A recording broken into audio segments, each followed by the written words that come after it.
No, it's just started.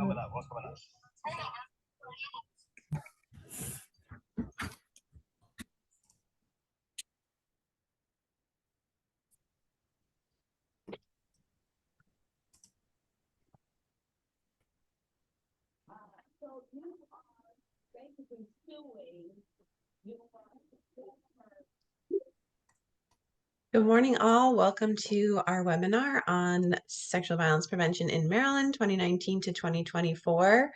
Welcome all. We are using a regular Zoom meeting this morning as we have multiple presenters. So if you could go ahead and mute your audio if you're not presenting, speaking, or sharing a thought with us just for the recording.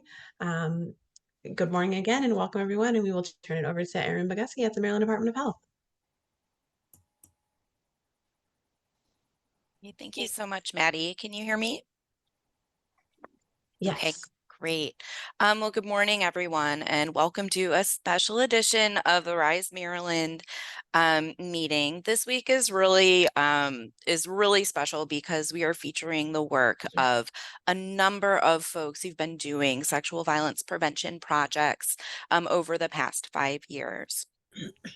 Thank you so much to MCASA for hosting the webinar today and for lending your Zoom platform. It is a welcome shift from the typical Google Meet that we use at the Maryland Department of Health. So for folks who are not familiar, my name is Erin Boguski, and I am the chief for the Center for Injury and Violence Prevention at the Maryland Department of Health.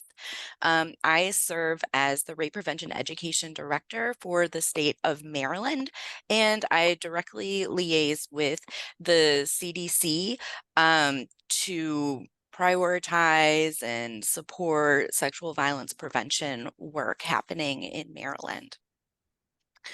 So basically, we want to feature both the work of MCASA as well as the work of several of the rape crisis centers that we've been working closely with since 2019.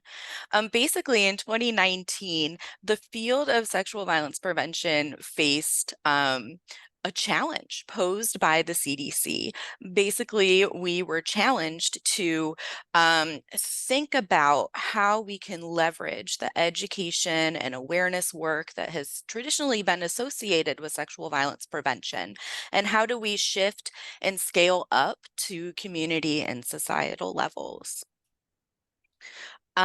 So basically, we worked with each of the supported rape crisis centers very intimately over the 5 years through site visits, through assistance with reporting, being at the National Sexual Assault Conference together, and through Rise Maryland activities. And it has been such an honor to have a front row seat to see the work of MCASA and the rape crisis centers in action. Even in the face of adversity, whether it's a COVID-19 pandemic, different staffing gaps that followed shortly thereafter, etc., I was really struck by the ingenuity and the ability of these organizations to really flex. And I was also impressed with just the transparency that everyone came to us and just was willing to share their real experiences and challenges. So I'm pleased to give you all a front row seat to see what MCASA and the Rape Crisis Centers were able to accomplish. Thank you. Awesome. Thank you so much, Erin. And with that, we will turn it over to Summer at the Life Crisis Center. All right. Good morning, everybody. Let me go ahead and share my screen here. Okay, that looks all right for everybody. Okay, perfect. Thank you. My name's Summer. I'm with the Life Crisis Center out of Salisbury, Maryland. The project we went with the past 5 years, it's called Brave Bars and Restaurants Against Violence Every Day. We wanted to focus on alcohol serving establishments in our area, and I'll kind of get to that and how we came up with that here. Where do you start with the challenge that the CDC pretty much posed? What does statistics say? needs assessments. What all of that is saying is that something our community is going to be receptive of. There's a lot of stuff that kind of goes into the background work to bring these projects to life. From the numbers and statistics, who's our target population? Who do we want to benefit? Is this the same person that we are going to target? Finding patterns and trends. How can we impact that community? And then do we even have access to this population? Would it be beneficial in our area? And then again, how do we reach them? We know who we want to benefit from this project. Do we go sit at their table? Do we bring them to our table? Kind of, what are the logistics? How does that work? So some of the very well-known statistics in sexual violence prevention world, 1 in 4 women are sexually assaulted while in college. Females 18 to 24 are 3 times more likely to be sexually assaulted than women in general. 50% of all sexual assaults involve alcohol. That's by either the perpetrator, the victim, or both parties. And then an alcohol-involved sexual assault tends to occur at either a party or at a bar or restaurant.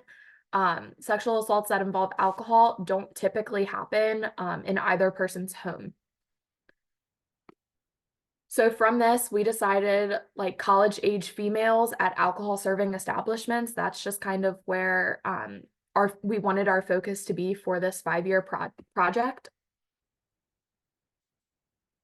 So for sexual violence prevention, you think education and you think trainings. As preventionists, we're very familiar with this. And non-preventionists, this is kind of the easiest way to access that information to them.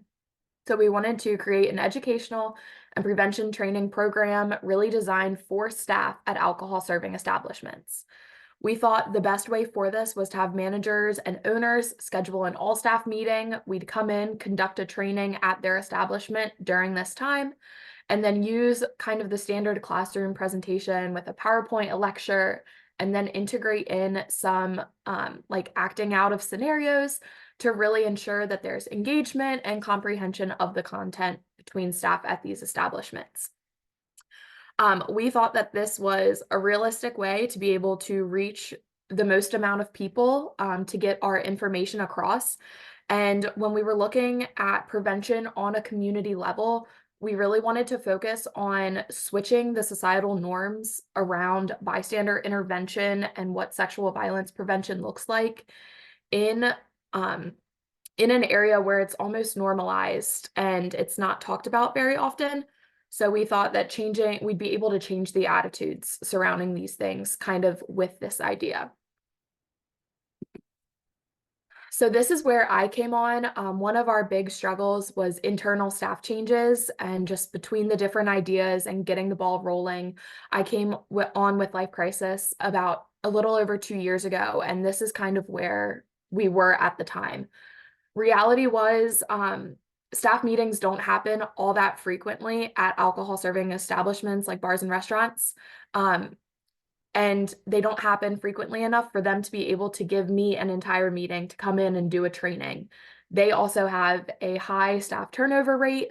So the staff meetings quarter to quarter could be completely different people. So it wouldn't be super effective. Then requiring staff to come in, there would have to be compensation. They aren't seating people at this time, so they're not making tips. Well, now it's a huge burden onto the establishment that they have to pay their entire staff for that time. If staff aren't required to be there, we didn't think that participation would be the numbers that we wanted or were expecting. Suggestions were to condense the training to 15 minutes so that there was room for our presentation during the all-staff meeting. And I see that it got cut off a little at the bottom. While that would certainly be the most efficient option, a 15-minute training to cover the basics, we really didn't think that that would be effective, and we definitely thought it would compromise kind of the integrity of the information we wanted to present. So this is where I came on, and we started looking for creative solutions. In the COVID era of things, make it virtual. Virtual learning and access to technology became super accessible, and we really wanted to play on this. At this point, Brave became a fully virtual self-paced training program that can be accessed through a direct link or a QR code to make it easily available for staff at alcohol serving establishments. This format allowed the training to be completed in one sitting, and it would take about 20 to 30 minutes, just because when you're kind of doing something on your own and not following along, you can go through it a bit faster. Or the way it's created, it can be completed at the participants' own pace to fit the on-the-go nature of their jobs. If they were able to complete one module, go seat a table, or go grab drinks for a table or something, they could kind of come back and pick up where they left off. So that was that really increased the accessibility and the ease and lessened the burden on establishments. And this is actually what our training looks like, the homepage of it. Making the most out of the internet with lots of technical assistance and support from MCASA along the way. The training is composed of 7 different lessons. There are 2 embedded Google Forms for the training to be considered complete. The Google Forms had to be finished entirely. They kind of served as a pre-test and post-test. And we were very careful in the wording of those evaluation questions to really make sure we were getting all the information we wanted from them. And they were worded in a way that we were really able to gauge that attitude shift that we were hoping to see, the connotations of the word bystander.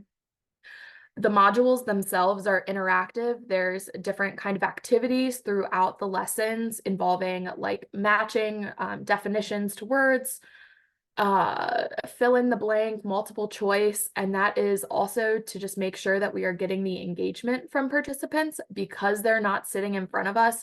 How do we make sure they're not just clicking the next button to kind of get through it and get that completion at the end?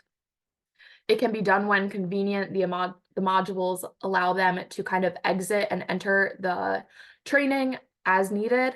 And then with creating our own virtual training, we were really able to make tailor-made scenarios for alcohol serving establishments and, stuff that actually they'd witness in their line of work. We used bystander intervention models to do this. When looking at different frameworks or theories, we were trying what's the most comprehensive yet simple model we're able to use, because we have to keep in mind these individuals aren't preventionists by trade. So we ended up going with the 4D method of bystander intervention, and that's direct, distract, delegate, and delay. There are certainly lots more models and newer models that people tend to be using, but for this instance, we thought that this would be the most effective and simple and user-friendly for these bartenders and servers. For an establishment to be considered a cooperative Brave partner, 70% of their staff needed to complete the training. We got this number. We looked at kind of who has the most interactions with patrons at an establishment, and bartenders, servers, hostesses, security, managers, really like front of house staff. So when looking at staff, 70% of a staff is the front of house staff having these interactions. So that's kind of where we made that cutoff. And once an establishment becomes a cooperative partner, we provide them with a bunch of fun marketing materials to display throughout their establishment to brag about being a Brave partner. We have a couple of the pictures show window clings. The continuity of our logo was really important to us because it's colorful. We want people to be able to easily recognize it and know what it means. So having window clings at any kind of point of entrance for patrons was important to us. Patrons know as soon as they come to the front door that, okay, this is a Brave establishment. Their staff kind of knows what's up, and I feel safe being able to celebrate and go out here. Right under the yellow block on the right-hand side, that is a drink tester card. We don't give those out to establishments, but any kind of event we do on college campuses, we make sure to give those out to students and community members. It fits in your wallet and you're able to touch the end of your straw to it, and you're able to tell if there is a substance in the drink that shouldn't be in there. And then on the backhand side of that, it explains what the Brave program is. So again, we're really reaching that target audience. Coasters, there's a picture of bathroom tear-offs that we have in all the stalls of establishments. The top right hand, you see that is actually the QR poster that we provide to establishments to display in heavy staff traffic areas, maybe by the clock-in machine or a break room. That just gives a little bit of detail about the Brave training with a QR code. And then we take a lot of feedback from our establishments like, hey, is there something we're missing here? And one of the big feedbacks was, well, pens go missing all the time. People walk with pens. We cannot keep enough pens in hand. So we're like, you know what? Let's do some pens with our logo and get that out there. And then you know what? If they do take the pens, at least the patron has our logo and it's still getting some marketing materials out there. And then of course, rack cards. And in a slide or two, I show where we typically display them at bars and establishments. We also did a series of billboards throughout town to showcase the initial group of establishments that were willing to back our program and wanted to participate with us. We scheduled them right around like popular times on Salisbury University's campus. So the coming soon was at graduation and move out time, and that's typically at the beginning of in season for Ocean City as well. So we had one billboard on Route 50, which is the main way to get to Ocean City, Maryland, if you're passing through Salisbury. And then of course you have traffic from graduation and move out and whatnot. And then over the summer, we did a lot of work to get some partners on board so that by time college move-in was ready and the town of Salisbury was buzzing with students again, we had rolled out Brave and even had some initial partners willing to put their logos on. It was important to us that we wanted to support these establishments. Alcohol is a big contributing factor here, but we had to make sure taking alcohol out of the equation isn't realistic at this point in time, and we didn't want establishments thinking that that's what we were coming in to do. Our goal was to create an environment where alcohol could be consumed a little bit more safer, with staff knowing some of the dangers that surround alcohol and sexual violence. So we do want to support our partners, and we encourage individuals to support them knowing kind of your power is where your money is spent. So through the totals of the 2 years when I came on board and we actually got the training like up and running with participants, we've had over 50 staff at alcohol serving establishments complete the training. 10 establishments are working with us in order to meet the 70% participation goal. We've obviously had some struggles with staff turnover rate and even turnover between management. Some managers are more open to the idea, some are a little bit more hesitant. So that's where a lot of our struggle has been, is getting the establishments on board and then them enforcing it to their staff. We have had 2 establishments that have made it a requirement for everybody on their staff to complete the training. They've surpassed the 70% participation requirement. These establishments have also integrated the Brave training into their onboarding process. So before their first shift kind of on their own, it's required that they've taken the Brave training, which is really neat to see these restaurants and bars integrate it into their own training processes. We even have one establishment at the end of a training, we send out a completion email, and it involves like a completion certificate with additional contact information, a nice thank you for taking the time and showing that this is something that's important to you. One establishment has asked for copies of all of their staff's completion certificates, and they have framed them and actually displayed them in their establishment for patrons and for the staff to see. So that's really neat that that's something that they really take pride in. This bottom picture here, that is where typically bars and restaurants display their rack cards. They're about the same size as like the Keno little fill-in sheets that you see at some of the bars. So it hasn't been an issue to display them. It kind of fits right in and it's nice and discreet. So it's neat to see it out and about in the community. So we found that there was a problem bar. Maryland Collaborative reached out to Maryland Department of Health and said, hey, we've gotten a lot of reports from a bar that's an issue in the area. Do you have anybody kind of on the ground in this area that we'd be able to work with to kind of get them on board?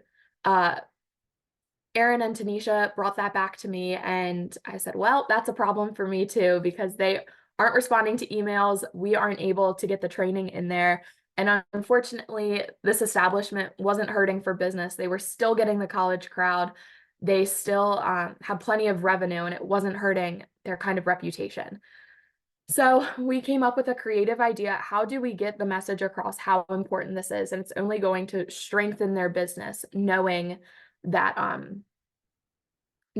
they are brave trained and know how to go about sexual violence prevention in their line of work. So with bringing on Johns Hopkins School of Public Health and Evaluation team, we came up with the idea to work with the graduating class of Salisbury University's public health school to create a focus group, getting feedback on the BRAVE program. And then we really wanted to focus on the impact of knowing an establishment was a BRAVE partner, like what impact that would have on where they decided to go out, where they decided to spend their money. So we worked with them and we got a lot of great feedback from the college students. They were like, I didn't even know stuff like this existed. A lot of it was, I don't go out because I've witnessed stuff on my own and I've seen my friends go through stuff, and I feel it's safer to only go during the day or what may it be. And then another response that I loved was, there's only certain places I go when I'm with a group of girls. If no guys are going out with us, I only feel comfortable at a few places. But knowing that staff are trained in these aspects, like I'd take a group of girls there kind of thing. And that was neat to us because, you know, college age females, that was our target population. And we figured the best way to reach them was through training the staff at these alcohol serving establishments. Our biggest success kind of happened over the past few months. A local law enforcement officer actually reached out to us. He had been on our website, just kind of going through our organization's website, and stumbled across our special programs tag, read about Brave. He said, hey, I get you're only doing that. He reached out to us. Hey, I get you're only doing this because of the proximity to Salisbury University. But I am a full believer in this. I absolutely support this. How can I get you to come to Ocean City? What can I do? Because obviously Ocean City is a huge tourist destination. They have some of the bigger clubs like Figures and Secrets. And he said, you know, you have the support of the Ocean City Police Department. I want to get you in meetings. I want to get you in rooms with these people. How do we make this happen? So that was really exciting. And that was our first experience having somebody reach out to us instead of us going and pitching to the establishments. So that was a really promising thing. And we're hoping that we can continue to expand Brave over the next few months before in-season starts at Ocean City again. And I think the possibilities there and the participation rates we would see would just exponentially increase. So that was very exciting for us. So that is my summary of what we've been up to for the past 5 years with this. This is actually that QR poster again. If anybody's interested in it, feel free to scan the QR code and complete it, just keeping in mind that it is created for like bartenders and servers. If you don't want to scan the QR code, feel free to email me. I'd be happy to email it out to anybody. We are always looking to increase the accessibility, and just, I'm losing my words now. I'm all out of words for the day.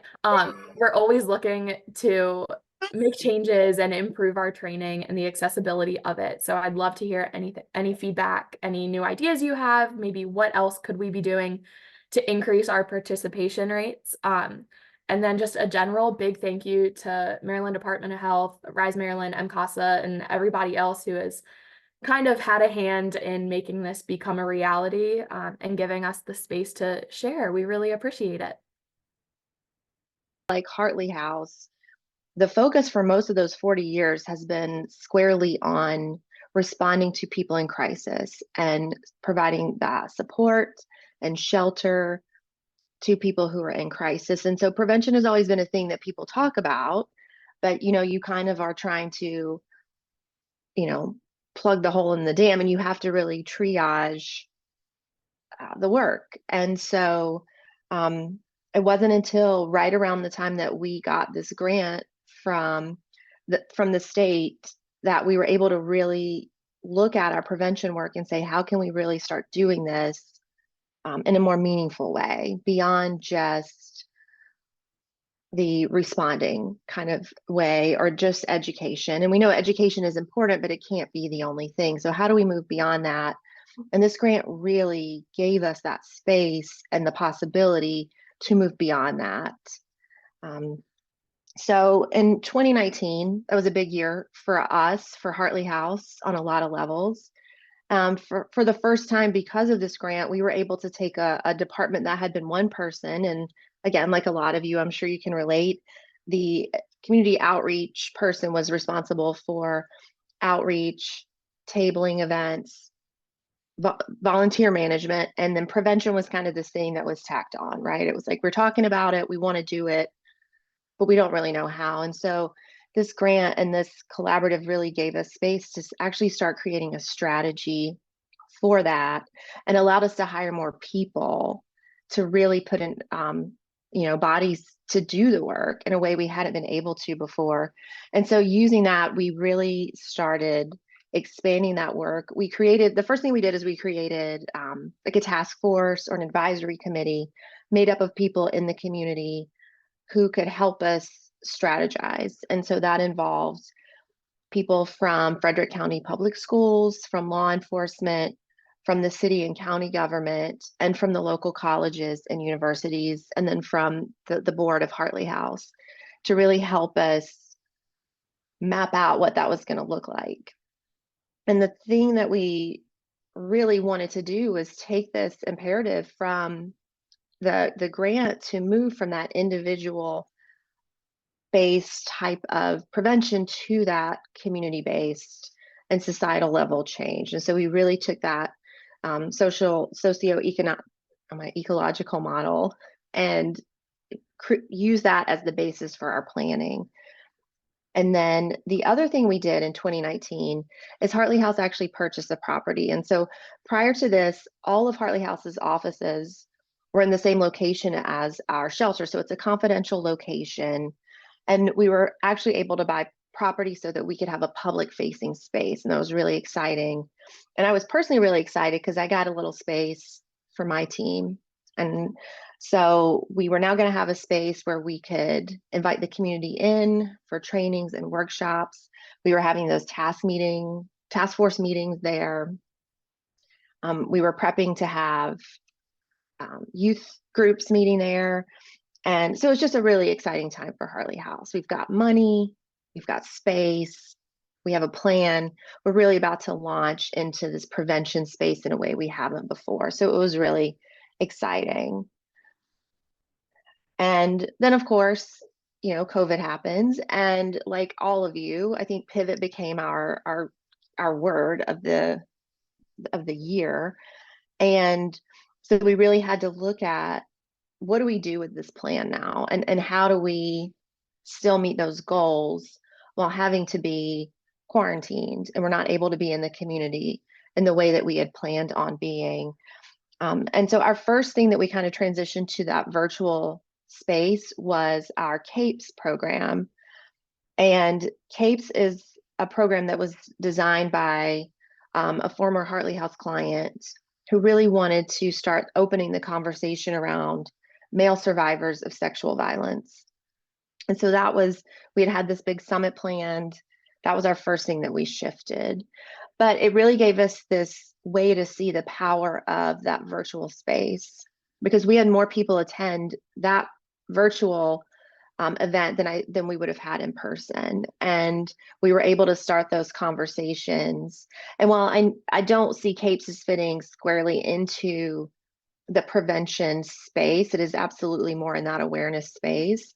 What it did was it accelerated a conversation for men to start talking about their experiences, and for us to start highlighting the fact that when we're talking about victims and we're talking about prevention, we can't only focus on one gender. We can't only focus on cisgender women. We have to open that up and really include everyone in that conversation.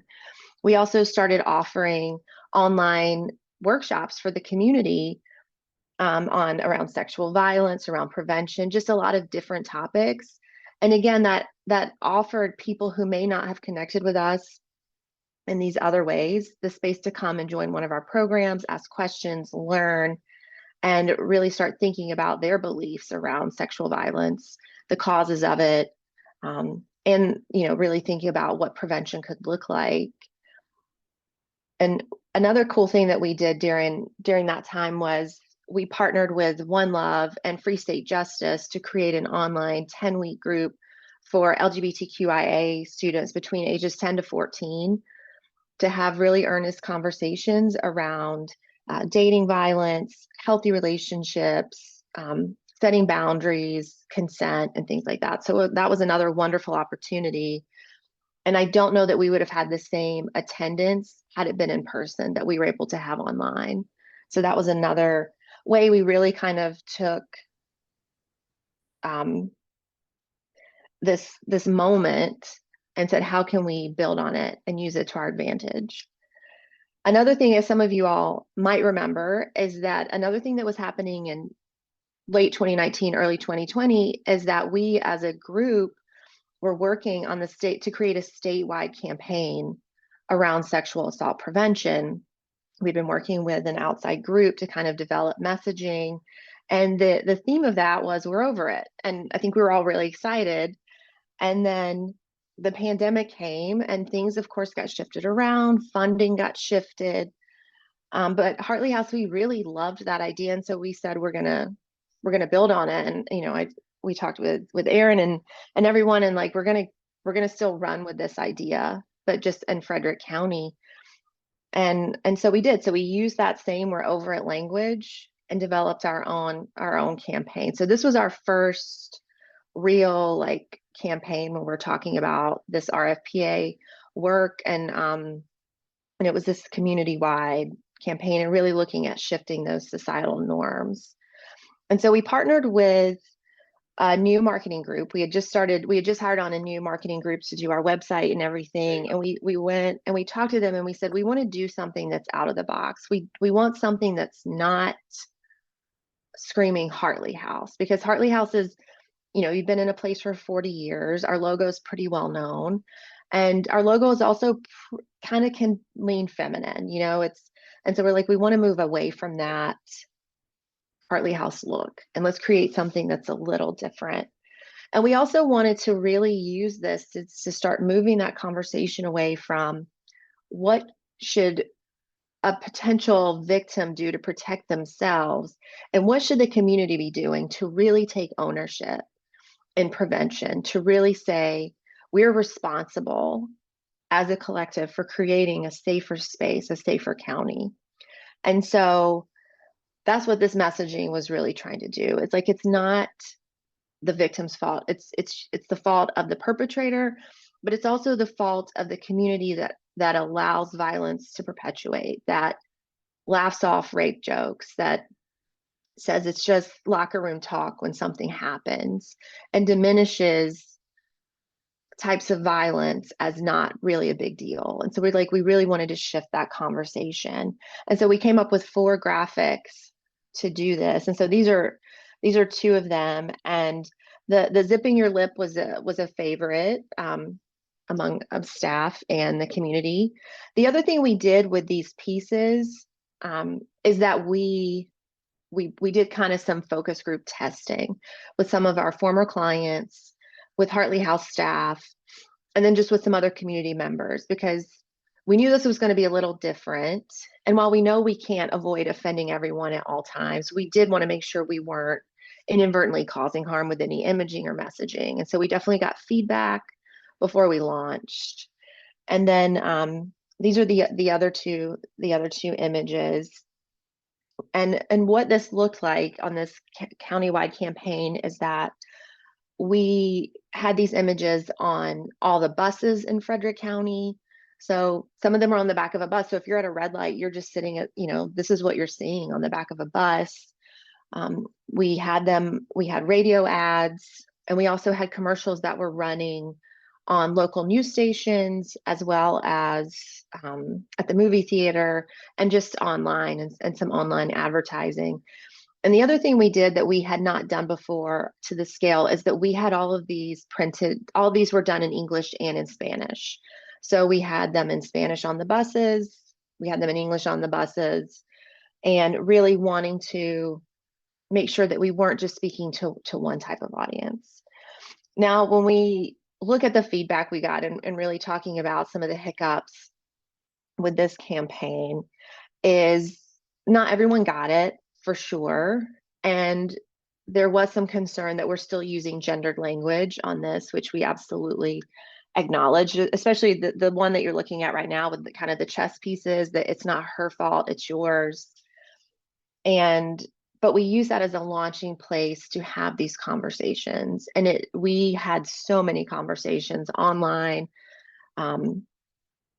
Someone, read it as us saying it was her fault. And so it started this wonderful conversation about what our meaning was. And it definitely was one of those things that it had a lot of conversation, and we were also able to use it for programming as well. So we created online workshops around sexual violence prevention using these ideas, using these themes, and really talking about rape culture, turning the other way, victim blaming, and really just trying to get the community to come to a place of understanding that we're all responsible for violence and for preventing violence.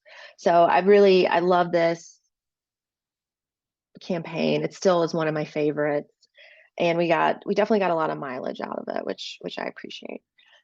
And then so moving into, so that was really 2020 into 2021. And then of course 2022, things are starting to open back up. We're able to actually get back into the swing of going into places and doing workshops, doing trainings. The other thing we did in 2022 is we brought Take Back the Night back to Frederick County. It had been done years ago. It had been a while. And using that as a space to, again, have those conversations around sexual violence and prevention, and who's responsible, and what we as a community can do to prevent sexual violence. We also launched a Survivor Speakers Bureau. And if you're familiar, House of Ruth has this, and so we kind of modeled it off of theirs. But really giving survivors a space to talk about their experiences, giving them training and support. And it's just been this beautiful way for survivors to kind of really demonstrate the effect sexual violence can have on a person, but also making sure people understand that that doesn't have to define someone. And then again, using those stories as a space to have this larger conversation around prevention and the society, and calling people into this higher understanding of what it looks like to be in spaces. What is healthy masculinity? What is unhealthy masculinity? Changing even the language around how we talk about things, and really trying to invite more people into conversation, as opposed to alienating people by using language that maybe we had used in the past that might have made men feel like they couldn't be part of that conversation because they were going to be demonized. Those types of things. And really also giving space for people to ask honest questions and really get clarity around maybe the Me Too movement, or how we talk about women's bodies and how people dress. It's just been a great space to have those different types of conversations, and it's another thing that we're really proud of. And then we shifted away from the We're Over It campaign into the Excuse Me campaign. So this is our bystander intervention program through Hartley House. And again, we worked with our marketing partners to really develop a brand and an idea to create an interactive program around bystander intervention. So it's not just always us telling you what to do, but let's have a conversation. Let's bring you in. And so the idea being this, like, excuse me, it's a way to open a conversation and disrupt a thing that's happening. So like, oh, excuse me, did you drop your pen? Excuse me, I think I know you from high school. Just kind of like really any kind of way someone might be able to use that 1D of the 5Ds, that disrupt, and then we use that to build out all the different we also use the 5Ds with this. And so this has been really fun. And we have coasters, and the coasters on one side have the excuse me, and then on the back side it has like little blanks, like what are other, write your own excuse me line. What's a thing you could say to interrupt someone? And we have been able to take this into a lot of the college campuses. It's definitely popular. We get asked to come do this a lot. We've been at Hood College, at Mount St. Mary's, and at Frederick Community College. And then the thing that we really, and we've also used it a lot with businesses. I was able to present this to SHRM, which is the Society for Human Resource Management Professionals in Frederick County, because the other thing Hartley House is really wanting to do is place ourselves as kind of top of mind for local businesses and other organizations when they're doing their compliance-based workplace harassment. Bring us in as a supplement to that. So you're doing the compliance-based part of it, which we all get that, but give your staff, give your volunteers, give your people some actual tools they can use to put these things in place, and to actually be a pro-social bystander, to actually know how to intervene and how to support someone who's maybe been harmed by someone else's actions in the workplace. So this has been a really fun way to look at bystander intervention. I feel like we've gotten a lot of positive feedback from the community on it, and we're really looking forward into continuing to roll it out. So the first kind of layer of it was at the college level. I think that's an easy entry. We have some really good partners here at Hood College and Mount St. Mary's and Frederick Community College. And then our next kind of place that we're trying to get that traction is in the alcohol serving establishments, and really more into businesses. So when I'm looking back over the last 5 years with this work and with this grant, and thinking about the barriers we've encountered, it's the things you would expect, right? I mean, COVID-19 for sure was a big barrier.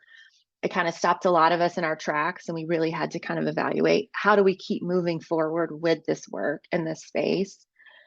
The other was getting that staff and community buy-in. When you're known as kind of one thing to the community, it can feel maybe a little off sometimes when people are like, well, now are you still focusing on victims? Are you still doing that work? And even internally with Hartley House, this idea of shifting from response to prevention I had to get buy-in at the staff level too, and help them understand this isn't an either or situation. The function of our department is still to support the larger work of Hartley House. And we're always going to prioritize those clients who need us, those people who are in crisis. But we also have to start getting in front of it. And this grant and this collaborative have given us that space and a way to really start getting in front of it. And so once we got the staff really bought into that, that was huge. And that was really important for me and for my team to make sure that we had that support, from our staff internally, and then the community as well. I think as they've really begun to better understand this piece of the work, they've gotten really excited about it too. Again, capacity and space. I think I don't think any of us have excess space, right? We have so much office space. We don't know what to do with it, and we all have enough staff, right? So it's always that. Frederick County, if you don't know, is really the fastest growing county in the state right now. The Frederick County public school system is enormous. We have, I think, close to 10,000 undergraduate students in Frederick County. So it's a big county.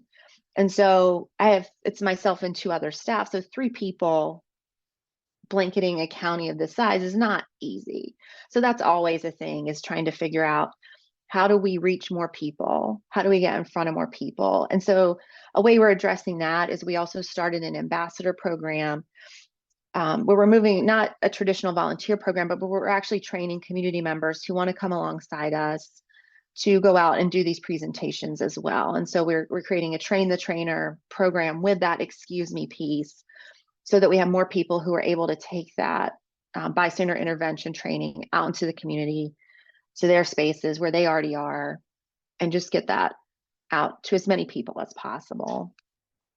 And then another barrier has been just finding those community partners who will invite us into their space, who will let us use their space for other trainings, you know, who will help us spread the word about those things. So it's really trying to figure out who those people are. And again, we've made some good contacts.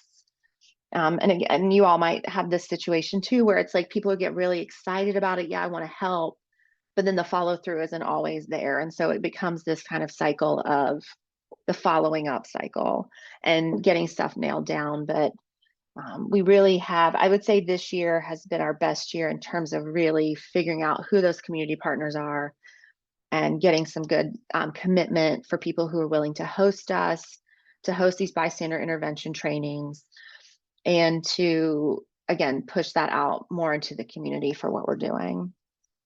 And then when I look back at the impact that we've had, I think it's, you know, it's been slow and steady.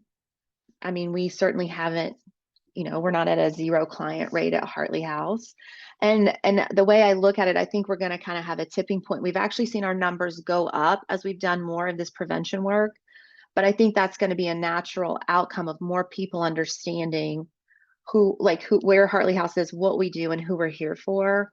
And so I think those numbers are going to go up, but I think we are going to start to see that shift eventually, especially as we're getting more into the schools and we're seeing more younger generations of people who are learning about consent, who are learning about sexual violence and understanding what's appropriate, what's not appropriate, and giving them more of a voice to speak up when something happens to them, and also more tools to speak up when something's happening to someone else. And so I'm very hopeful for the future that's coming. And we've been, like I said, we've been in Frederick County Public Schools, we've been in the public libraries. That's been a really crucial partnership for us, is the Frederick County Public Libraries, because those are trusted entities within each of these little pockets around Frederick County. And so if we're in that space, people are going to come because they trust the library, they trust the library staff. We're at Frederick Community College. We're a regular trainer for the Frederick Community College nursing program. We're at Hood College. We have a great partnership with them. They're actually hosting Take Back the Night for us this year. We're at Mount St. Mary's University, which is up in Emmitsburg. We train their public safety staff on how to respond to sexual assault victims, how to report. And then the Downtown Frederick Partnership is another key partner that's been great for us, because this is a place where all the businesses that are in downtown Frederick are part of that partnership. And so us creating that connection has then opened the doors for these other amazing connections for us. So that's been wonderful. And then looking ahead this year, like I said, is really rolling out that excuse me to those alcohol serving establishments. And we are using the Frederick County, the downtown partnership has actually been the thing that we needed to get those doors open. And so we're going to be doing train the trainers, programming with people who work at the bars, restaurants, and breweries. There's so many breweries in Frederick County. And really building on one of the sessions that we attended at the National Sexual Assault Conference on people who work in those nightlife spaces. And so the first layer of that is going to be actually meeting with people who work in these spaces to get their feedback. So they're going to actually be helping us create these workshops. So again, it's not just Hartley House coming in and telling you what you need to be doing, but partnering together. So we're creating these workshops that are going to be actually like useful and effective. And so I'm really excited about that. We also have signed an official partnership with Frederick County Public Schools. So before we were an approved presenter, but now we actually have a partnership, which gives us more access to reserving spaces. And it gives us more credibility with teachers and with administrators bring us in. And we've seen a really big uptick in invitations to go and speak to different groups through that. And the other thing we're going to be doing this year is we're going to be taking that We're Over It campaign, and we're going to be doing We're Over It 2.0. And we are going to bring in those other conversations around different genders, different gender identities, and really just building on that idea of, you know, we really are over rape culture. We're over diminishing people's lived experiences. So I'm excited to see what comes of that. But yeah, it's been a great 5 years. Like Summer said, just I can't thank, you know, that the state, the Department of Health, and really specifically like Aaron and Tanisha, just the technical assistance, the Rise and D collaborative. I mean, at Hartley House, we deal with a lot of types of violence, and so our prevention work isn't just only about sexual violence. We really our prevention side is on all these things. But I don't have any type of collaborative like this for those other types of violence. And this has been crucial, I think, in growing our sexual violence prevention work, has been this Rise and D group, hearing from the rest of you, learning from you, figuring out different strategies. It's just been amazing. So thank you. I put our little QR code there if you just want to go to our website, see what some of our engagement prevention things look like. But thank you for giving me this space, and I definitely am happy to answer any questions. Good morning, everyone. Can everyone see my screen? Yes, I can see it. Okay, great. Thank you. Awesome. Okay, so my name is Rachel. I'm a community educator at Turnaround. We're the designated rape crisis center for Baltimore City and County. And today I'm going to be talking a little bit about my role in a specific partnership that we have developed with the Park School of Baltimore. And I'm actually really happy that I'm going right after Jen, because we also have utilized train the trainer model, I'm sorry, to work with students at Park School to have them train their peers on bystander intervention. So it's been a really cool experience so far, and we're kind of going to go through a project overview, what the curriculum has looked like, as well as a climate survey that we've done at the school to help us develop this curriculum. I'm going to talk about what went well for our first year kind of developing and implementing this program, some areas of improvement, and then what things look like moving forward, and then we'll have some time for some questions. So as I mentioned, we have partnered with the Park School of Baltimore to cultivate a bystander intervention train the trainer program. And so in order to develop this program, the first thing that we did was create a climate survey. And so this was essentially to get a feel for the culture on campus at Park School. And so asking questions about the experiences of students on campus related to sexual harassment, as well as discrimination, and how supported they feel at their school, to get a feel for how we should develop this curriculum. And so then using this data, we developed the curriculum, and this curriculum included a couple different parts. So first, we're delivering educational bystander intervention content. Then we teach public speaking and facilitation skills, because again, not only are they learning the bystander intervention content to utilize it in their communities, but they're also using this information to share with their peers.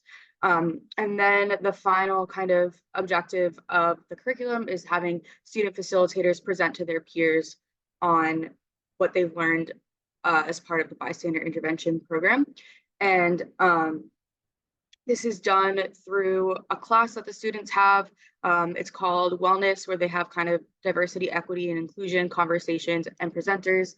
So that they're able to go in during this class period and present to other students at their school. And then lastly, we have a social norms campaign, and this is something that is completely student-led. And so I just act as a facilitator and supporter.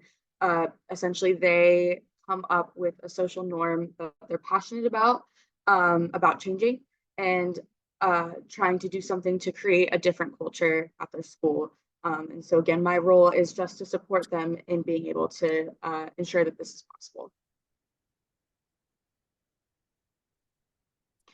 So for the climate survey, we go through a couple different areas. So as I mentioned, we asked them about sexual harassment and sexual violence, as well as we asked them some demographic questions. We asked them about intimate partner violence, discrimination and hateful language or actions.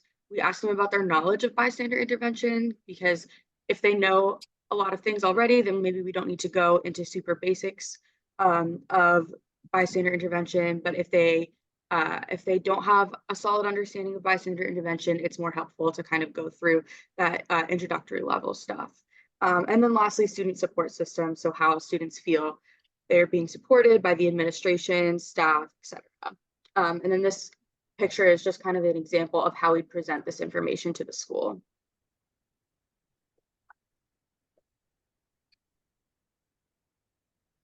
So this is kind of an example of the curriculum that we have used. This is very similar to the curriculum that we'll be using in the next session of the bystander intervention program for the 2023-2024 school year. So we kind of have three different sections. We define bystander intervention in the first 6 sessions. And more specifically, you'll notice that we have bystander intervention in LGBTQIA+ communities as one of the sessions that we have. And the reason for that is because we used the climate survey data. And not only does Park School have a significant number of their population identify as part of this community, but they also indicated LGBTQIA+ discrimination as being a big problem at their school. So using that data, we decided that it would be really important to kind of go into this more deeply. And so last semester when we did this, it was really helpful because we were able to have meaningful conversations about how this looked at their school. We do have, then we kind of move on to what bystander intervention looks like specifically at Park School. And so this includes a retreat day, where the students are able to kind of review the information that we've gone over so far. We do some team building exercises, which is great to get the students to kind of bond and get to know each other a little bit better. And then we do some self-reflection and reflection on the program in general to help us develop the program moving forward in a way that best suits the students, and to figure out how to continue the program in a way that gets them everything they need to facilitate moving forward. And then lastly, we have the skill building tier, and that's essentially just to get the students ready for presenting to their peers. And so we do some facilitation, some storytelling, talking about how to public speak. And then lastly, we finish off with some mock presentations, and the students will get feedback from myself and their fellow students as well.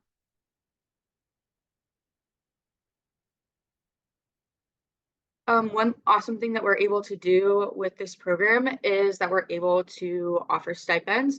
And so this is really great because, one, it's an incentive to get students to participate and to really consider this an important aspect of their academic careers. So this should be a priority. They should be showing up. And so we are able to provide $75 per educational session and $75 per presentation. And so we find that students getting compensated for their work makes them feel really connected to it. And also, again, that piece kind of accountability, and getting them to really make a commitment and show up every week. So here are some things that went well. Last year was our first year doing this.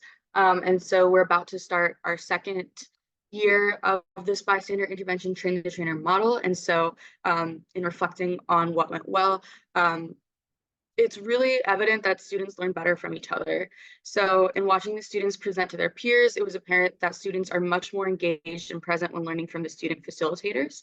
I myself used to go in and do these presentations during wellness. And while I might be more seasoned presenter in comparison to the students, they are much more engaged when they're learning from other students. And I think that's kind of a reflection on kind of collective buy-in of students caring about community safety when they're learning from people that are actually in their own communities. I, as an outsider, or other people that might come and present on this topic, are not a part of their community. And so, yeah, there's not that collective buy-in piece.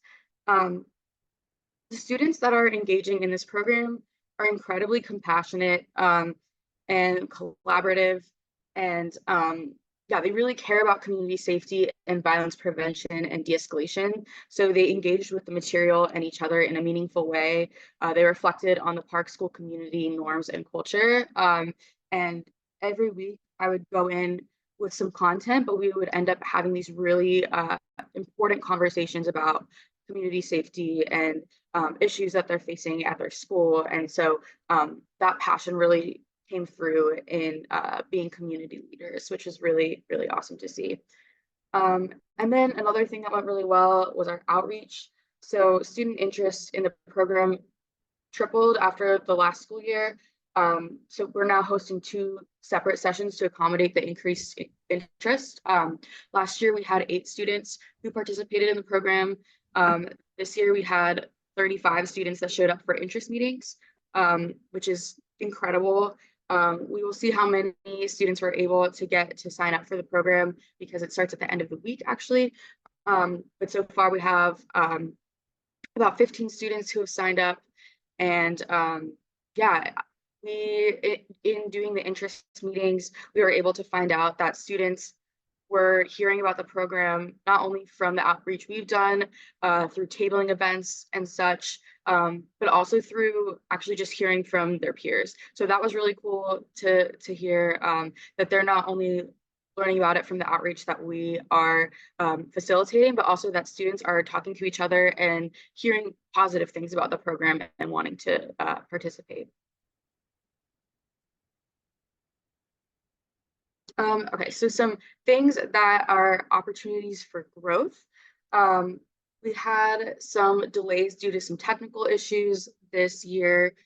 So we had some issues with student emails where our turnaround email server and the Park School email server were not connecting, and students weren't receiving emails. So we weren't aware of how much interest we had. And so that kind of pushed back our timeline, and we had to collaborate with our contacts at Park School to come up with a different timeline and kind of adjust our curriculum accordingly.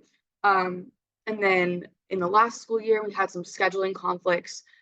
Students participating in the program had other commitments and last-minute academic obligations that sometimes led to low attendance or needing to reschedule sessions.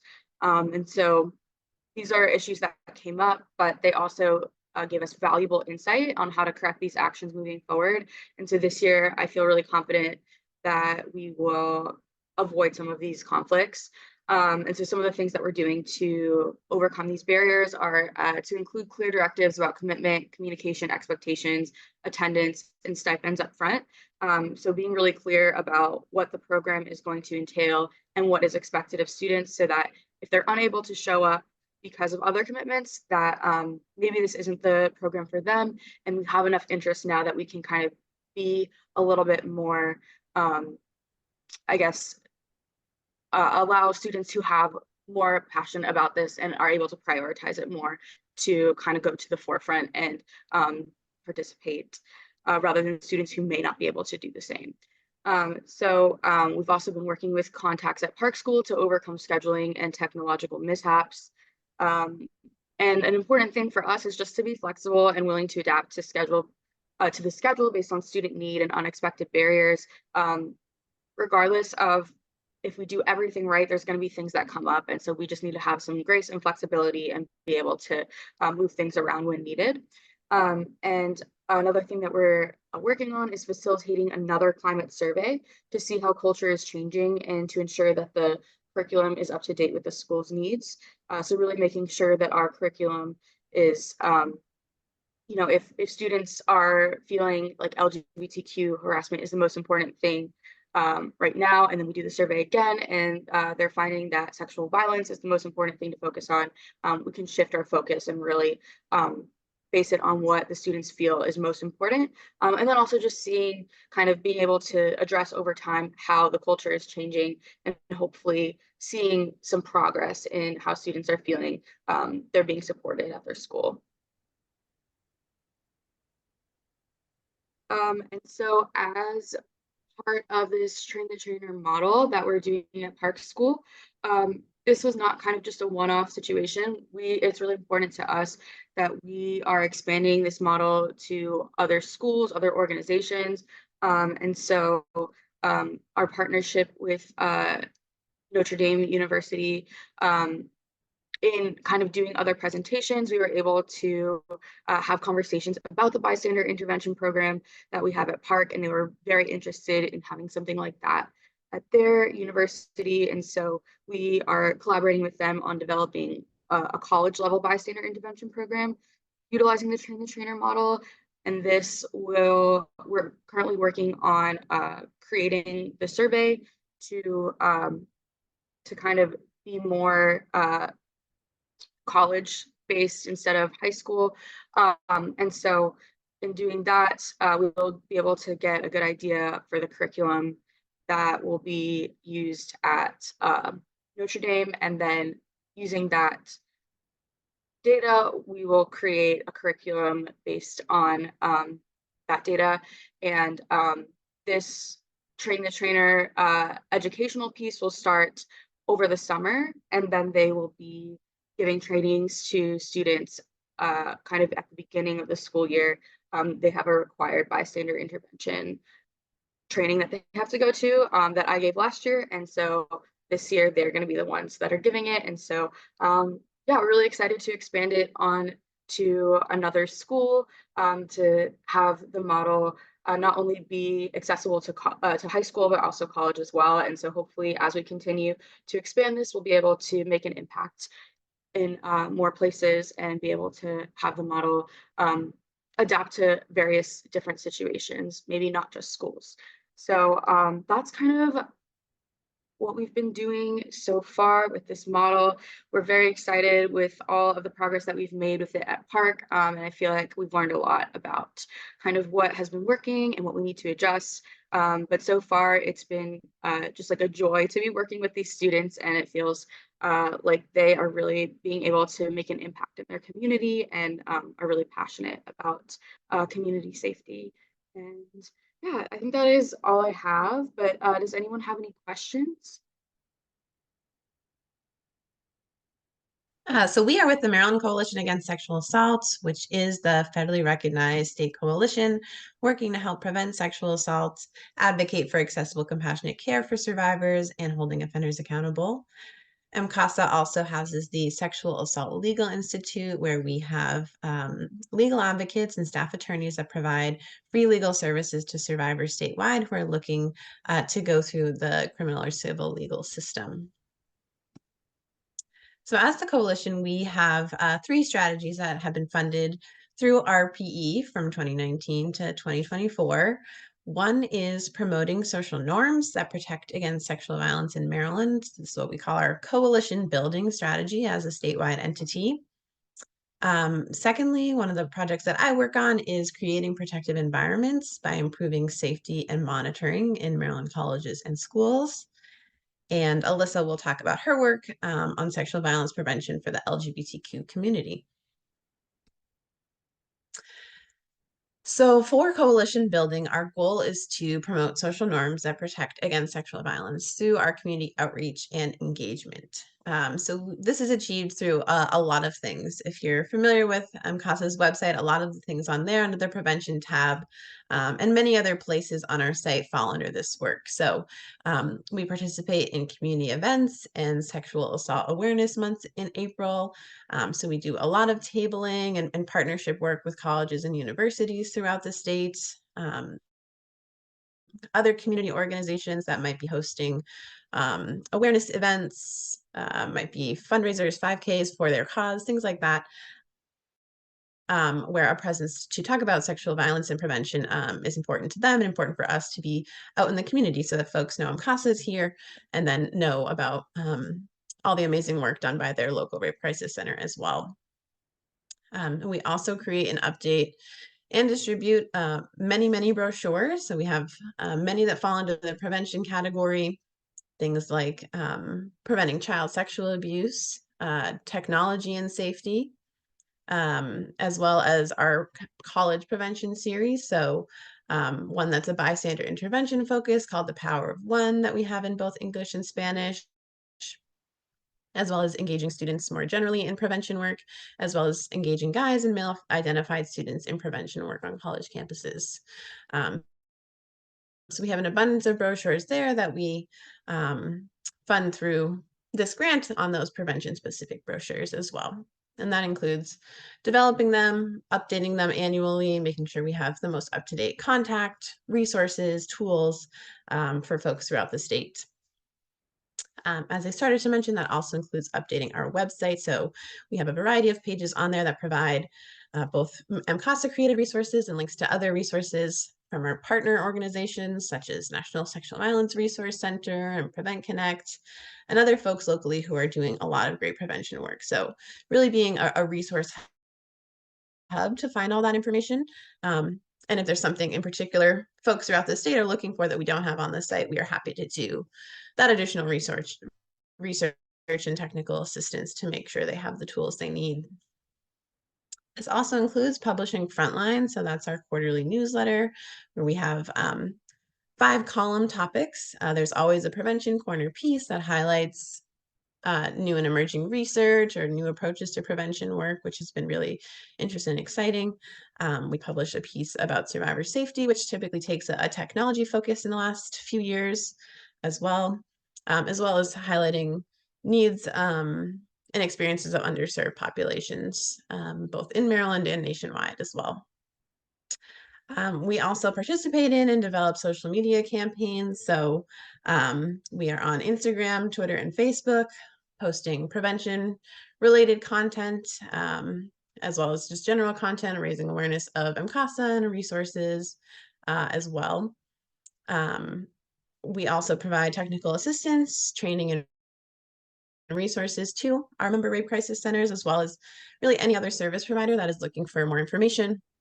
A lot of that, as I mentioned, is our college and university population, as well as other educators in the K-12 system, and just concerned community members that might want a presentation for their group that could be faith-based, culturally based, any group that is really looking for information, we are happy to provide that.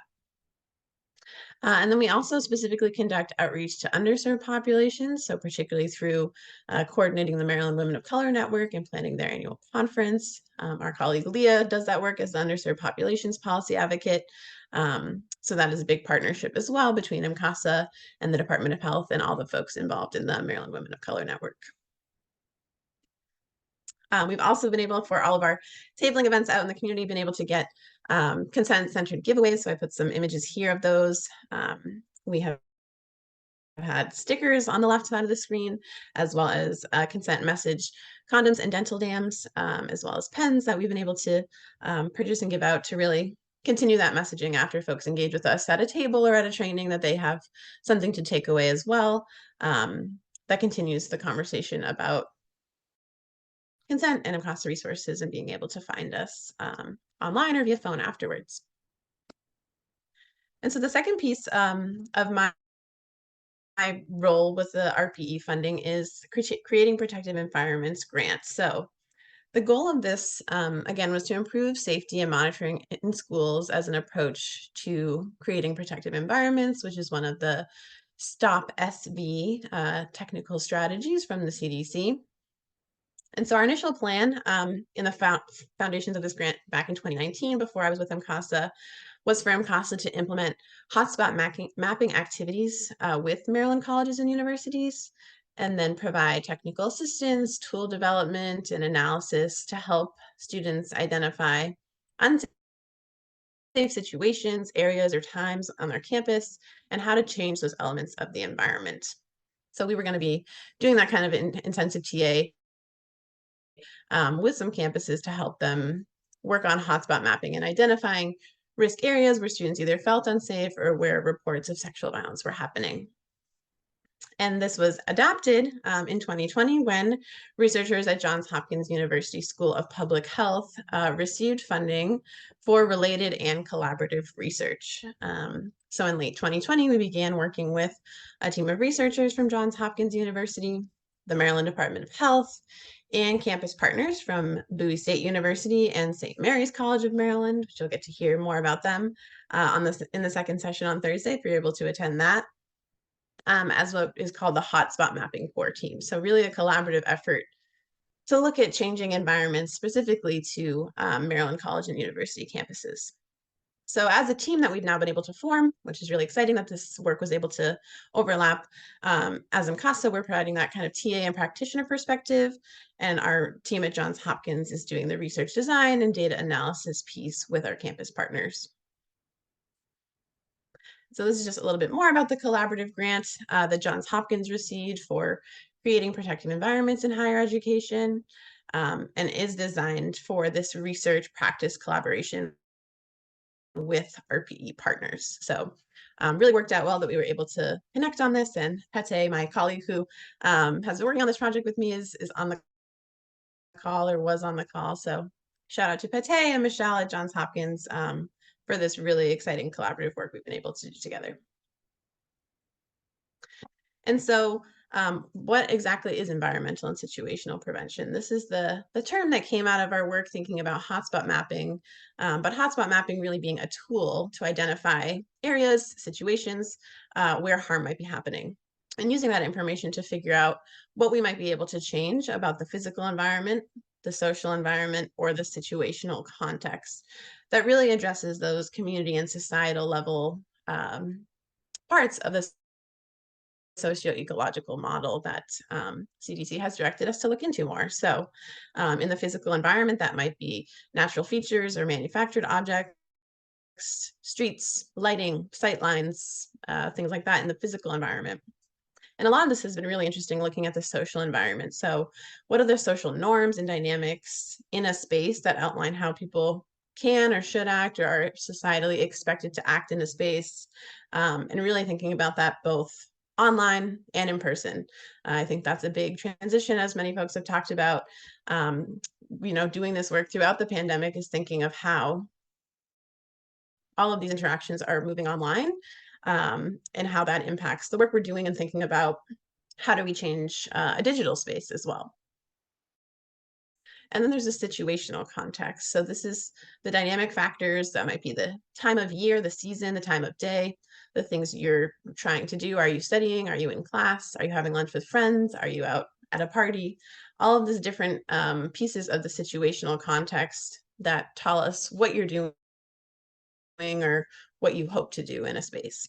And so really looking at how college campuses in particular can look beyond the individual level of education, awareness raising with students, and think, what can they do to change the physical or social space of their campus, and really target specific occurrences of sexual harm that are happening on their campuses. So this has been really exciting, really collaborative work, and we've been able to work with, again, our campus partners, who will talk more about this work later this week, as well as convening with folks, nationwide who are at other campuses and are looking for that TA and technical assistance to figure out how they can do this on their campus. So we've also started a convening of those folks, meeting regularly, really just to provide sort of a drop-in space for them to get to connect with other campuses who are trying to do this environmental work, and get support, ideas, collaborative engagement from other folks doing this work.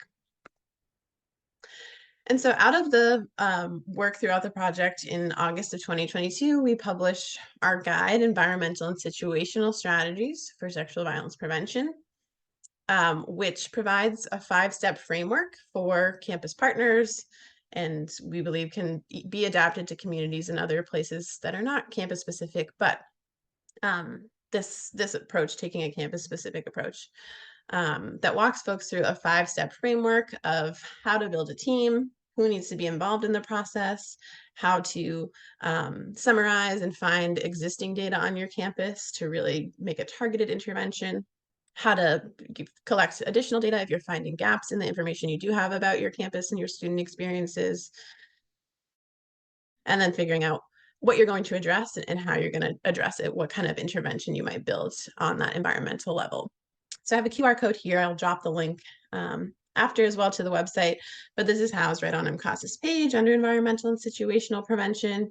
And it also comes with links to other tools that we've created in downloadable files that folks can use for this work, as well as additional reading and other resources in the environmental and situational prevention library of literature. And so we've also, as I started to mention, providing training and technical assistance. So we've done a lot of responding to individualized questions about how to reach different communities on campus, how to engage campus stakeholders with so many different priorities for the work across student affairs. We can also provide training on an environmental and situational prevention approach to core team members who this might be a new concept to, and provide some content expertise about data collection and tool development of how to get the elements we need to be able to design an environmental approach to address a specific type of harm. And then how you use that data to select an intervention that might be effective for your campus. And I will stop there on my pieces and turn it over to Alyssa. Thank you, Maddie. So for background, in the spring of 2021, MCASA was awarded a grant from the Maryland Department of Health to expand our prevention work with LGBTQIA+ communities. So we had two main goals with this. The first one was to increase the coordination of community resources, and the second was to increase collaboration among service organizations that serve LGBTQIA+ communities. Next slide. So we achieved this by partnering with Free State Justice, which is a LGBTQ+ advocacy organization that works to provide direct legal services, education, outreach, policy advocacy, and more. So through their partnership, we increased economic security for LGBTQIA+ communities and enhanced protective factors against sexual violence. And we did this by collaborating and creating this brochure you see on the slide.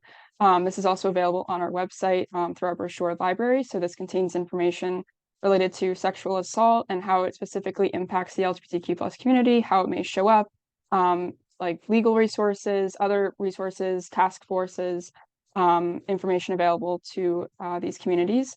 Since the creation of the brochure, we've given out 1,971 of these brochures in our communities. We've also collaborated and created a self-paced training module specifically designed for current and prospective Maryland employees who are members of the LGBTQIA+ communities. And we've also attended LGBTQIA+ Pride events in Frederick, Baltimore, and Annapolis. We did this for the first time in 2022 and again in 2023, and are looking forward to it in the future. So going more specifically into the training module, we have four main objectives with it. The first one here is to increase understanding of sexual violence risk and protective factors for the LGBTQ+ community. Second, increase understanding of employee rights and federal and state legal protections against workplace sexual harassment and sexual assault. Third, increase understanding of how and where to file a workplace sexual harassment complaint. Fourth, increase understanding of support options available to survivors of workplace sexual harassment and sexual assault. So the training module is broken down into several different sections. The first one goes into a selection of identity descriptors for the LGBTQ+ community. And it also goes into defining terminology related to workplace sexual harassment and sexual assault. And then after that, it goes into some relevant statistics and information related to risk and protective factors and how that may show up in the workplace. And then we go into legal support options, relevant and significant U.S. Supreme Court cases, and the rights for employees that are derived from those cases, as well as rights in our federal and state laws and policies. We have examples and scenarios that demonstrate the application of those rights and resources and how that shows up in the workplace, how to apply the knowledge learned in the previous section in order to file a complaint or get resources needed. And then we also end it with supplemental information. So some of this information shows the top ranked places to work for LGBTQ plus communities according to the Human Rights Campaign's 2022 Corporate Equality Index. And so we go into, there's like links on, you can do additional reading, you can look at that list. And then we also have references at the end that shows additional research in case anyone wants to go further than what the module entails. So this will be available on our website and Free State Justice's websites in February 2024. And we're also compiling a list of places currently where we can send this so it can be accessible across the state.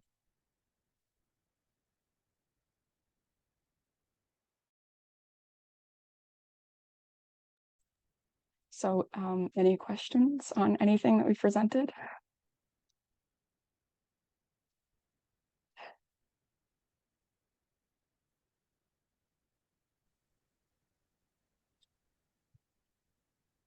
And I will just move forward to the resources. So Alyssa, thank you for dropping the link to the ESP page in the chat. Our brochure again, and all of our brochures are free and available to order on our website, shipped directly to you. So if you're not familiar with our brochure library, be sure to check that out. Another thing I forgot to mention is our fact sheets page under info and statistics on our website. We also create a lot of prevention focused fact sheets, as well as lots of fact sheets that address the unique needs and experiences of underserved populations throughout the state. So lots of information there that is downloadable, printable, whatever you might need, that we really hope to continue to be a resource hub for those things you might need. And if you notice any gaps, please share that information with us, and we're happy to explore how we can better serve all of our service providers throughout the state. Just some resources here. After this, long presentation, just want to share these in case folks might need them on our website, where you can just find your local rape crisis center support in Maryland, as well as our legal services. If you're not already on our mailing list, be sure to check that out if you're interested, where we provide all kinds of updates on the trainings we are offering to, with a Maryland focus, but to anyone since we've moved virtual. We offer lots of training to the public on a variety of topics, both prevention and response. And there is our contact info should you need to reach Alyssa and I. I have a Questions, feel free, or questions for any of our presenters. I will stop sharing and we can just discuss. I did see let's see, someone asked the best way for others to get involved in the work you were doing. And I think Alyssa posted the link to our Get Involved page. Definitely signing up for our email list is a great way to know what we're working on, as well as our legislative advocacy led by our executive director, specific to Maryland policy and supporting survivors and increasing access to prevention as well, is definitely a great way to get involved. Check us out on social media to learn more about our work, and all of our wonderful rape crisis centers who have their own channels and websites as well on that local level.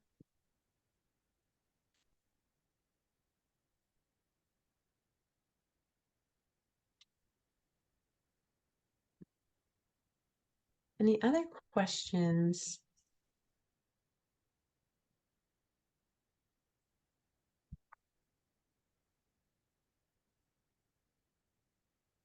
Awesome. Well, Alyssa has also dropped a link to an evaluation. If you wouldn't mind taking a few minutes to let us know what you learned today, and if there's additional areas you'd like to learn more about in the prevention world, that would be super helpful to us. Thank you again to Summer at Life Crisis Center, Rachel at Turnaround, and Jen at Hartley House for presenting and sharing on their work today. And thank you, Erin, again for creating this space. Erin, I don't know if you wanted to say any last words to close us out. Thank you so much to everyone who gave presentations today. It is amazing to hear everything that you've accomplished and just to hear the outcomes and the impacts in this way.